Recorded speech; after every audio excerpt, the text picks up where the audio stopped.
Емитуваме регионални вести на телевизија КИС за 3 октомври среда. Полицијата успеа да најде голема количина на дрога. Ноќеска на преминот стража се најдени 22 килограми дрога, а при тоа се приведени 6 лица. Во рамки на засилените активности на Министерството за внатрешни работи во борба против недозволена трговија со дрога е реализирана оваа акција во која се приведени 6 лица и запленети околу 22 килограми марихуана, соопшти денес потпаролот на МВР Тони Ангеловски. Марихуаната била транспортирана од Албанија во Македонија.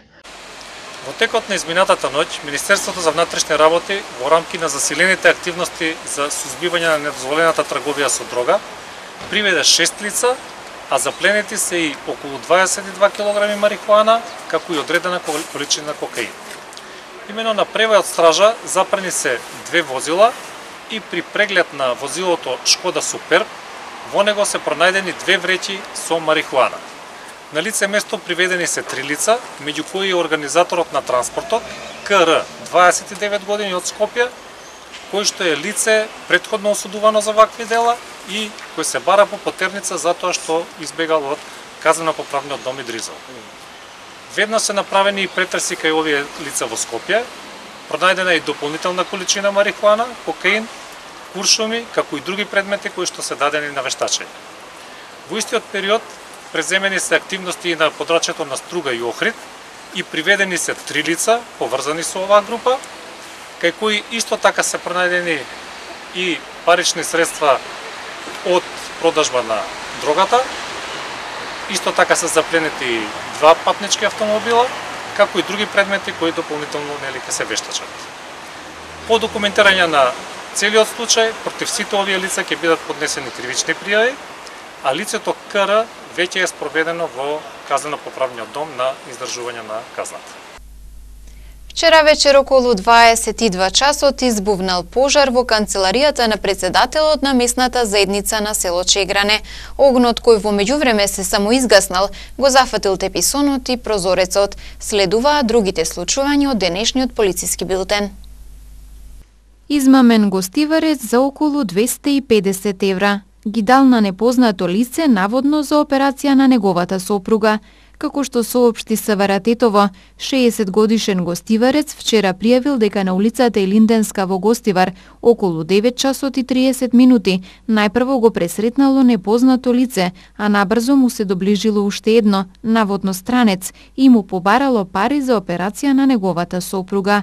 Гостиварецот му дал 13.000 денари и 50 евра, а странецот му ветил награда од 500 евра што му ги подигне парите и како гаранција дека ќе се вратат со другото лице, му оставил диамантски часовник. Откако двајцата заминале, не се вратиле повеќе, а на гостиварецот му станало јасно дека е измамен. Вчера вечер околу 20 часот и 50 минути 19-годишник од тетовското село Стримница пријавил дека еден час пред тоа во близина на тетовската клиничка болница бил физички нападнат од 22-годишник од Желино и од 21-годишен тетовец, соопшти СВР Тетово. Двајцата пријавени повикани се во полициската станица Тетово и се расчистува случајот. Ноќта помеѓу 1 и 2 октомври засега непознати сторители извршиле тешка кражба во црквата Свети Јован во гостиварското село Новосело, соопшти СВР Тетово. Насилно ја отвориле дрвената двокрилна влезна врата и од горниот дел на масата за свеќи одзеле 3000 денари во апоени од 10, 50 и 100 денари, а од иконите 1000 денари, причинувајќи при тоа вкупна материјална штета која се проценува на околу 5000 денари. Со организирање на пригодни настани во Тетово се одбележува неделата на детето. Во градинките секојдневно се организираат разни активности за промовирање на правата на децата. Секоја година првата седмица од месец октомври им се посветува на децата, како детска недела, а годинава под мотото "Градиме мостови, чекориме напред". И тетовските градинки секоја година традиционално се приклучуваат кон нејзиното одбележување, со цел децата да се запознаат со нивните права, но и со обврските кои треба да ги исполнуваат истовремено. Во сите објекти на јавната установа Детска градинка Младост се организираат различни активности, кои овие денови ќе ви ги доловиме преку објективот на нашата камера. Децата од објектот Поток денес имаа работилница на тема есен, на која научија многу повеќе за ова годишно време, а истовремено и се дружеа. Вчера пак се запознаа со нивните права преку куклена представа, а утре ќе посетат Тетовската библиотека. Ајде да ми кажете сега кое годишно време ни дојде? Есен, така. Што има во есен? Грозје, круши, сливи. Добро. А лисијата какви се во есен? Жолти. И што прават? Паѓаат од дрвата, значи дува ветерот есенски и ги кине лисијата и тие паѓаат долу на земјата. Ведра и нечиња, грозје, круши, сливи, думи, праски, ореби, оскоруши,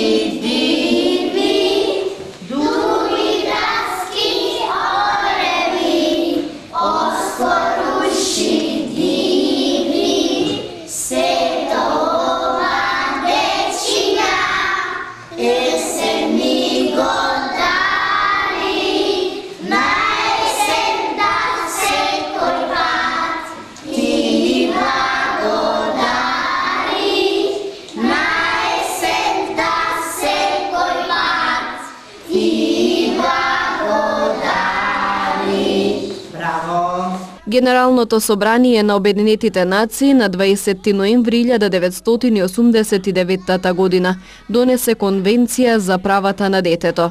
Конвенцијата е договор во кој се утврдени граѓанските, политичките, економските, социјалните, здравствените и културните права на децата. Владите на земјата кои што ја ратификувале конвенцијата, меѓу кои и Македонија, се должни да поднесуваат извештај пред Комитетот за правата на детето при Обединетите нации, за да се разгледа нивниот напредок во однос на спроведувањето на договорот и статутот на правата на детето во нивната земја. Атанас Сибиновски од Тетовското Беловиште, кој инаку живее во Америка, преку пишување на книга го оживува споменот за родното парче земја. Неговите сеќавања од детството и посетите на селото ги става на хартија со цел да останат вечен спомен за неговите сонародници. Во потрага по поубава иднина и подобра екзистенција, многу жители на Беловиште го имаат напуштено своето родно место, заминувајќи далеку од него. Еден од нив е Атанас Сибиновски, меѓу своите познат како белоиштанец. Неговиот пат во туѓина најпрво го носи во Австралија, па потоа во Америка. Од тогаш неговиот дом е токму Америка. Носталгијата по својата земја, неговите роднини и пријатели во Македонија, вели, не го напушта и ден денес. Токму затоа тој преку пишување на своите сеќавања од детство и неговите посети на Беловиште го оживува споменот за родното парче. На хартија ги вдлабува сите своји белешки, случувања, средби и посети на различни места, подкрепувајќи ги со фотографии. Меѓу нив тој ја има објавено и сликата со носач на аудио снимка од неговата 4-часовна радиопрограма насловена како Југословенско-тетовски програм Детройт, која функционирала цели 26 години, а започнала далечната 1976 година. Целта зошто Атанас се одлучил да стане раководител на ваква радиопрограма е да ги информира македонците во Детройт за се што се случува таму со нив, но и овде во Македонија. Преку неа луѓето во Детройт дознавале што се случува со нивните роднини и пријатели, слушале убави, но и лоши вести за нив и на тој начин секогаш добивале информации од прва рака. За книгата всушност вели ја посветува на своето родно Беловиште, а е подарок за неговите сонародници. Самитот Македонија 2025 годинава ќе се одржи од 7 до 10 ноември во Скопје. Ваквиот начин на средба представува можност на едно место да се слушнат светските трендови во бизнисот, да се остварат средби за нови познанства во потенцијалните бизнис работници и унапредување на знаењата.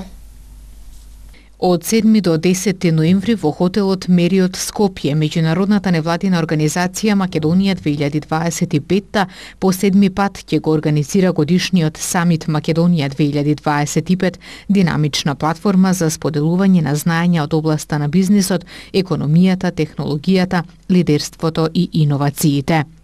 На настанот ќе присуствуваат преку 60 врвни говорници и публика составена од над 400 учесници, кои ќе имаат единствена можност да ги слушнат последните светски трендови, да се вмрежат со исклучителни професионалци и да остварат нови партнерства и соработка со потенцијални инвеститори. Меѓу говорниците на самитот Македонија 2025 ќе бидат Кевин Мурнейн, професор на Келог школата за менеджмент, Соединетите Американски држави, Гасан Хазбини, заменик премиер и министер за здравство на Либија, Ентони Б. Ким, менеджер за истражување и уредник на индексот за економска слобода, Соединетите Американски држави, доктор Джорджи Серано Понс, основач и главен извршен директор на Универзал Доктор, Швајцарија, Јаир Енгел, основач и директор на Кајама, Центар за одржлив дизајн, Израел, Кетрин Константинидес, светски познат филантроп, активистка и предприемач од Јужна Африка и многу други. Годинава за прв пат организаторите најавуваат 3-дневна програма, исполнета со над 10 тематски дискусии и 4 брейкаут сесии, кои ќе покријат широк спектар на теми како светски економски трендови, регионални инвестиции, лидерство, предприемништво. Ќе се зборува и за дигитална трансформација, примената на последните технологии во медицината, како и за производството на медицински канабис во Македонија.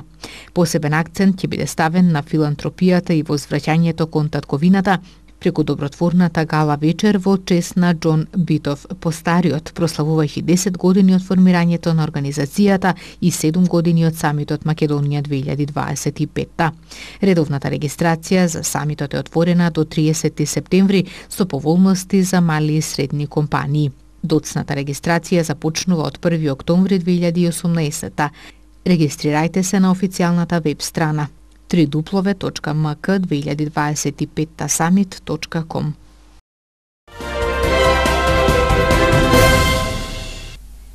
Кошаркарскиот клуб Гостивар со спортски коктел, каде присуствуваа голем број на спортски работници, официјално ја започна новата кошаркарска сезона. Со амбиција за повисок пласман и екипиран состав, кошаркарскиот клуб Гостивар ќе стартува новата сезона. Тренерот Маријан Србиновски вели дека клубот за краток период успеал да се издигне од дното. Заслугата е на играчите, публиката, но и спонзорите кои несебично му помагаат на клубот. Значи нашите амбиции се слични како лани. Значи да го повториме тој успех од лани, иако може барем за едно место, што би се рекло на плейоф да го фатиме, би било секако дека со тоа би направиле добар резултат по мене. Директорот на Агенцијата за млади и спорт Дарко Каевски најави новости во Законот за спорт, кој ќе ги мотивира фирмите понатака со поголеми средства да ги поддржуваат клубовите. Така да вие како стопанственици можете од данокот на добивка, не како што беше претходно само кон еден клуб и во кошарката вие 40%, сега ќе биде 50% од данокот на добивка или попластично доколку ваучерот е во вредност од 1000 денара, а вие плаќате 10.000 денара данок на добивка, вие ќе можете од тие 10.000 денара 5.000 да ги наменете конкретно кон клубот. По повод почетокот на новата сезона, кошаркарскиот клуб Гостивар организираше спортски коктел каде присуствуваа голем број на спортски работници. Гостиварскиот клуб е освојувач на шампионатот и националниот куп на Македонија. Минатата сезона ја заврши на 5-то место.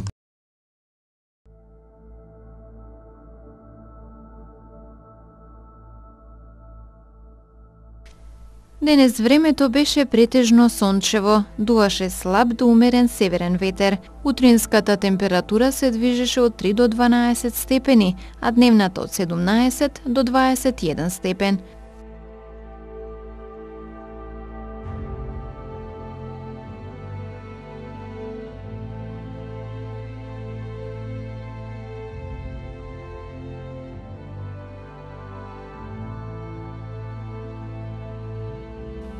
Според прогнозата на метеоролозите, времето утре ќе биде сончево со мала до умерена облачност, ќе дува слаб до умерен северен ветер. Утринската температура ќе се движи во интервал од 4 до 13 степени, а дневната од 18 до 22 степени.